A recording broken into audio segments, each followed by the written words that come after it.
Assalamualaikum warahmatullahi wabarakatuh. Baik, di sini kami dari kelompok 12 yang beranggota Dewanto, Anissa Agustiamona, Heru Listiawan, dan saya sendiri Bella Veronica Citra. Di sini kami akan membahas tentang fotoperiodisme, pembungaan, ritme circadian, dan dormansi. Baik, materi pertama. Sebelumnya saya akan menjelaskan terlebih dahulu tentang pendahuluan. Organ pada tumbuhan terdiri atas organ vegetatif dan organ generatif. Organ vegetatif ini merupakan organ yang berperan dalam proses pertumbuhan dan erat dengan persoalan nutrisi sehingga disebut organum nutritivum. Organ vegetatif ini terdiri atas akar, batang, dan daun. Organ generatif ini merupakan organ yang berperan dalam proses perkembangbiakan karena berperan dalam menghasilkan keturunan, sehingga disebut organum reproductum. Organ generatif tersusun atas bunga, buah, dan biji. Tumbuhan yang menghasilkan bunga disebut juga dengan istilah antofita. Dalam proses pembungaan ini dipengaruhi oleh banyak faktor yang bersifat internal maupun eksternal.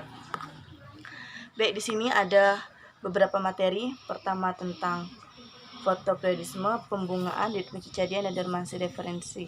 Pertama tentang fotoperiodisme akan dijelaskan oleh saya sendiri. Penelitian tentang fotoperiodisme ini pertama kali diprakarsai oleh Thorneus 1912 dan Krebs 1913.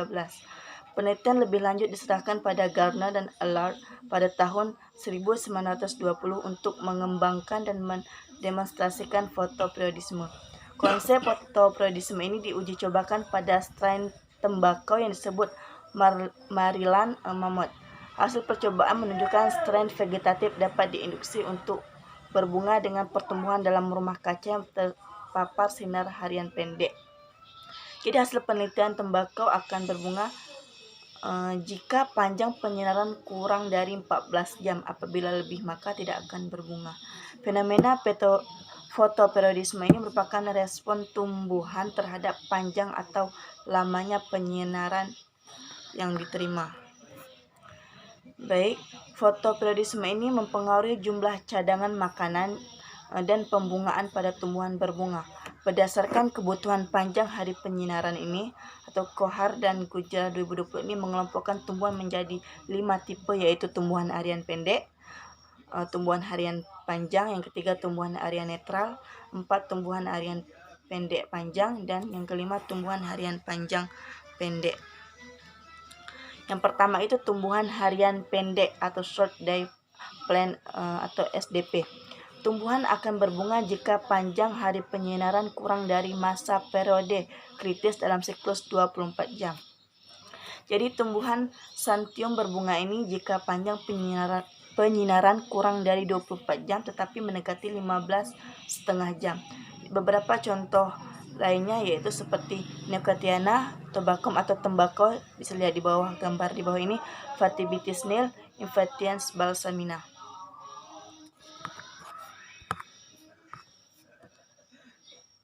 Baik, selanjutnya tentang tumbuhan harian panjang. Tumbuhan akan berbunga jika panjang hari penyinaran ini melebihi masa periode kritis selama siklus 24 jam. Tumbuhan Hisochicamus niger berbunga jika panjang penyinaran melebihi 10,5 jam atau di atas masa periode kritisnya. Beberapa contoh lainnya ini seperti gambar di bawah, ada lobak, ada selada, dan sebagainya. Baik, dan yang ketiga adalah tumbuhan harian netral. Pada tumbuhan ini akan berbunga jika selesai melewati periode pertumbuhan organ-organ vegetatif, tidak terikat dengan panjang pendeknya penyinaran. Pembungaan terjadi secara otomatis. Beberapa contoh dari tumbuhan harian netral ini bisa dilihat gambar di bawah ini. Itu ada padi di sana. Dan selanjutnya tumbuhan harian pendek panjang atau short long day plants. Jadi tumbuhan akan berbunga jika terpapar harian pendek atau utama diiringi dengan harian panjang. Jadi harian panjang yang menyelingi misalnya terjadi pada bulan Juni sampai Juli. Beberapa contoh lainnya ini seperti di bawah ada bunga yang di bawah ini contohnya. Selanjutnya ada tumbuhan harian panjang pendek atau long short day plants. Tadi kan pendek panjang, sekarang panjang pendek. Jadi tumbuhan akan berbunga jika terpapar harian panjang diiringi dengan harian pendek. Harian pendek yang menyelingi misalnya terjadi pada bulan September sampai Oktober. Beberapa contoh lainnya yang gambar di bawah ini, Citrum nocturnum, Bryophyllum degrementianum, dan Kalanchoe spp. Jadi pada konsep tumbuhan harian pendek dan harian panjang bisa dilihat gambar di bawah ini perbedaannya. Dan selanjutnya secara umum perbedaan tumbuhan harian panjang dan harian pendek ini dapat diperhatikan tabel di bawah ini pada short day plant dan long day plant.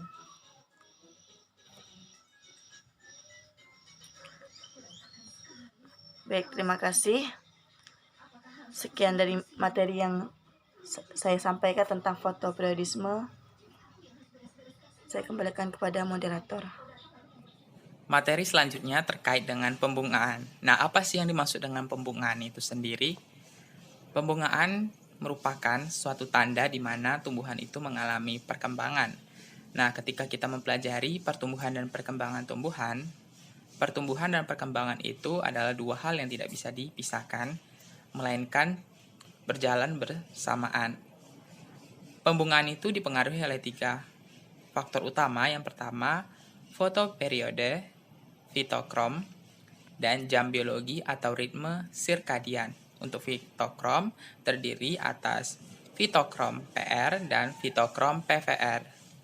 Nah, selain itu, cahaya dan suhu juga mempengaruhi proses pembungaan. Nah, disimpulkan ada faktor-faktor yang mempengaruhi pembungaan, yaitu cahaya, di mana akan memberikan stimulus untuk terjadinya proses pembungaan, dan ini juga akan berpengaruh pada fotoperiodisme, yang akan menghasilkan tumbuhan berharian panjang dan tumbuhan berharian pendek. Kemudian suhu juga menentukan proses pembungaan. Curah hujan memberikan kecukupan air pada tumbuhan sehingga akan mensuplai nutrisi yang cukup untuk proses pembungaan.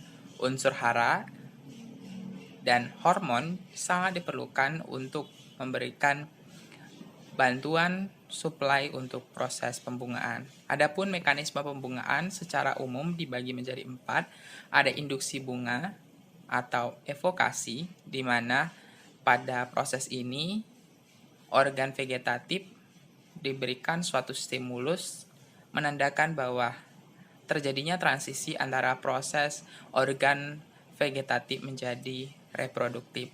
Kemudian inisiasi bunga. Nah, pada proses inisiasi bunga ini terjadilah proses pertumbuhan organ vegetatif, yaitu pembentukan kuncup yang diawali dengan pertumbuhan sel-selnya.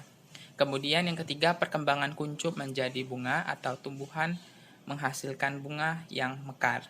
Nah, ini adalah proses di mana bunga dapat diamati, dan antensis ini adalah tahap di mana bunga secara utuh telah bermekar dan akan menghasilkan bagian-bagian reproduktif seperti buah dan biji.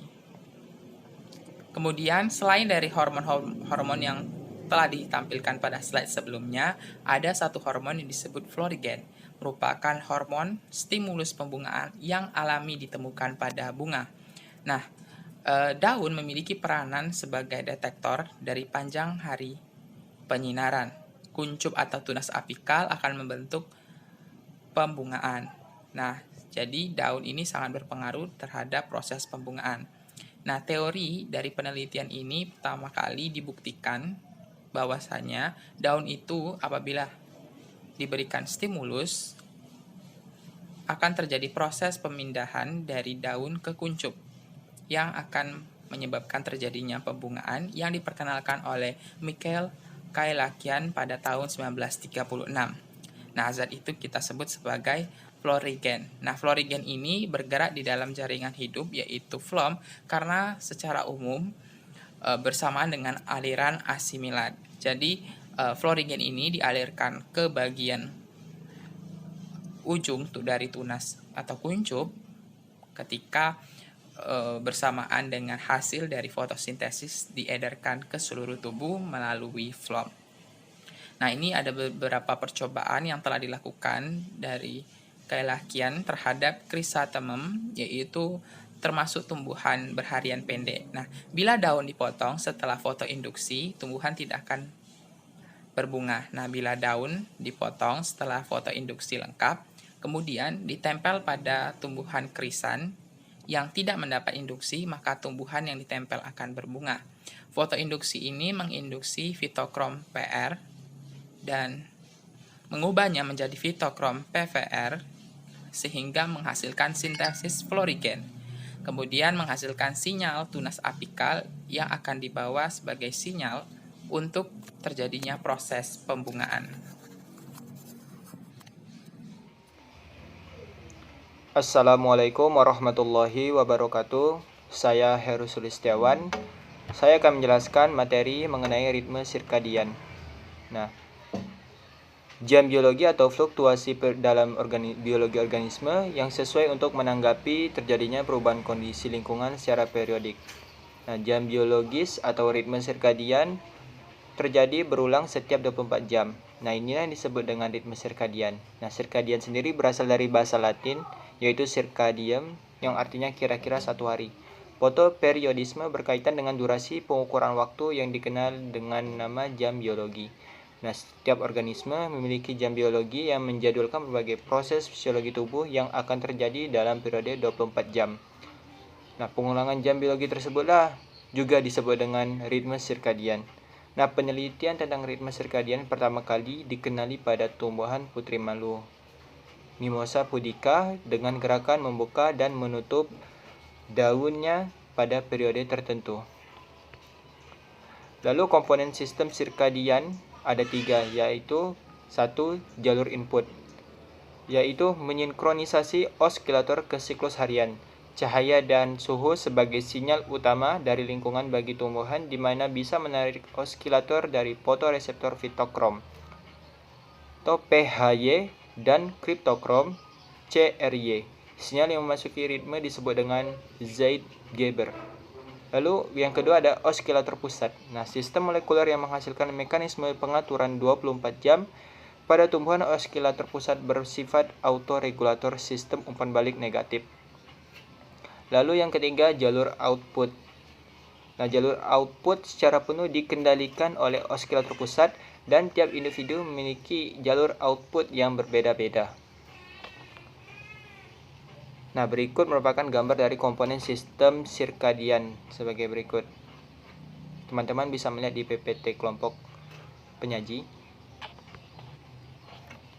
Nah, ritme sirkadian pada tumbuhan memiliki peranan dalam regulasi terkait hal-hal seperti yang terdapat pada diagram di bawah ini, yaitu ritme sirkadian terdapat gene expression, cytosolic calcium level, protein phosphorylation, chloroplast movement, stomatal opening, sipocotyl length, cotyledon and leaf movement, petal opening, and flowering.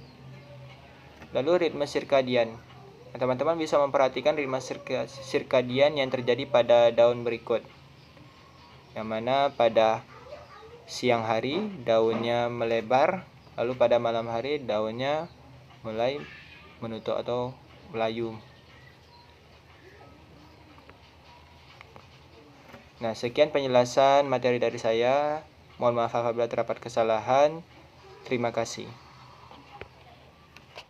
Assalamualaikum warahmatullahi wabarakatuh. Nama saya Nisa Gustimona.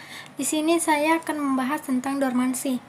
Nah, dormansi adalah fase di mana organisme atau bagian dari suatu organisme tidak tumbuh, tidak aktif, tapi tidak mati akibat keadaan yang tidak mendukung pertumbuhannya. Nah, dormansi menurut Kochel dan Gujral pada tahun 2020 dapat terjadi pada tunas, biji, dan juga umbi. Nah, Kochel dan Gujral mengelompokkan dormansi pada organisme menjadi 3 tipe, yaitu ada tipe ekor dormansi, yaitu dormansi yang diakibatkan oleh 1 atau lebih faktor lingkungan yang tidak sesuai. Misalnya, bawang merah yang diletakkan pada suhu rendah. Lalu yang kedua ada paradormansi, yaitu dormansi yang diakibatkan oleh adanya pertumbuhan pada bagian atau organ tumbuhan lain. Misalnya, tunas aksial terhambat oleh tunas apikal. Yang ketiga, ada endodormansi, yaitu dormansi yang diakibatkan oleh tidak aktifnya struktur dari bagian atau organnya itu sendiri. Nah, misalnya pada biji dan tunasnya.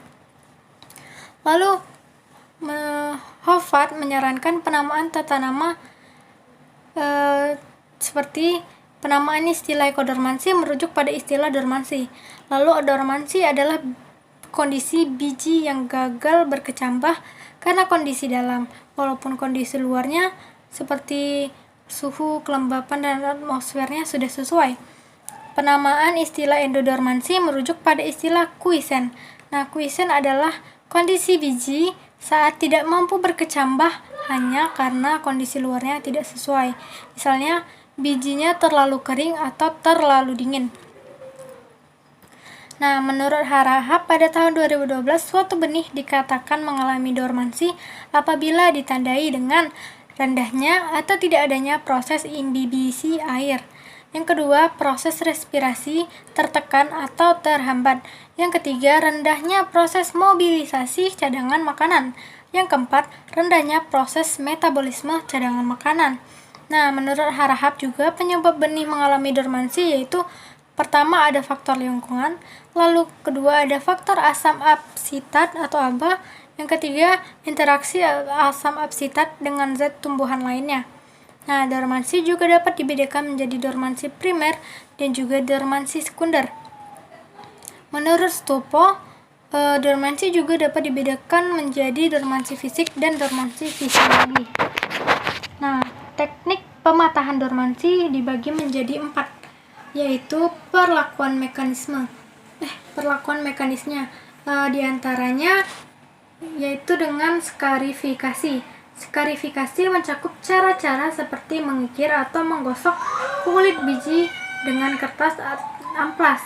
Nah, melubangi kulit bijinya dengan pisau, memecah kulit biji maupun dengan perlakuan goncangan untuk benih-benih yang memiliki sumbat gabus. Tujuannya dari perlakuan mekanis ini adalah untuk melemahkan kulit biji yang keras sehingga lebih permeabel terhadap air ataupun gas. Yang kedua, dormansi terjadi hambatan metabolis embrio. Nah, dormansi yang disebabkan oleh hambatan metabolis embrio ini dapat disebabkan oleh hadirnya zat penghambat perkecambahan dalam embrio. Nah, zat-zat penghambat perkecambahan seperti amonia, abscis, acid, dan lain-lain. Nah, tipe dormansi menghambat kerja-kerja enzim penting dalam perkecambahan seperti alfa, beta, dan amilase. Yang ketiga ada perlakuan kimia. Nah, perlakuan kimia. Tujuan dari perlakuan kimia adalah menjadikan agar kulit biji lebih mudah dimasuki air pada waktu proses imbibisi. Nah, larutan asam kuat seperti asam sulfat, asam nitrat dengan konsentrasi pekat membuat kulit biji menjadi lebih lunak sehingga dapat dilalui oleh air dengan mudah. Yang keempat, perlakuan dengan perendaman dengan air. Perlakuan perendaman di dalam air panas ya, dengan tujuan memudahkan penyerapan air oleh benih. Caranya dengan cara memasukkan benih ke dalam air panas pada suhu 60-70 derajat Celcius dan dibiarkan sampai air yang sedang mendidih selama 2 menit lalu diangkat keluar dan dikecambahkan. Yang kelima, perlakuan dengan suhu. Caranya yang sering dipakai adalah dengan memberi temperatur rendah pada keadaan lembab. Nah, atau yang itu disebut dengan stratifikasi ya. Selama stratifikasi terjadi sejumlah perubahan dalam benih yang berakibat menghilangnya bahan-bahan penghambat perkecambahan atau terjadi pembentukan bahan-bahan yang merangsang pertumbuhan. Nah, kebutuhan stratifikasi berbeda untuk setiap jenis tanaman ya, bahkan antar varietas dalam satu famili. Yang keenam, perlakuan dengan cahaya.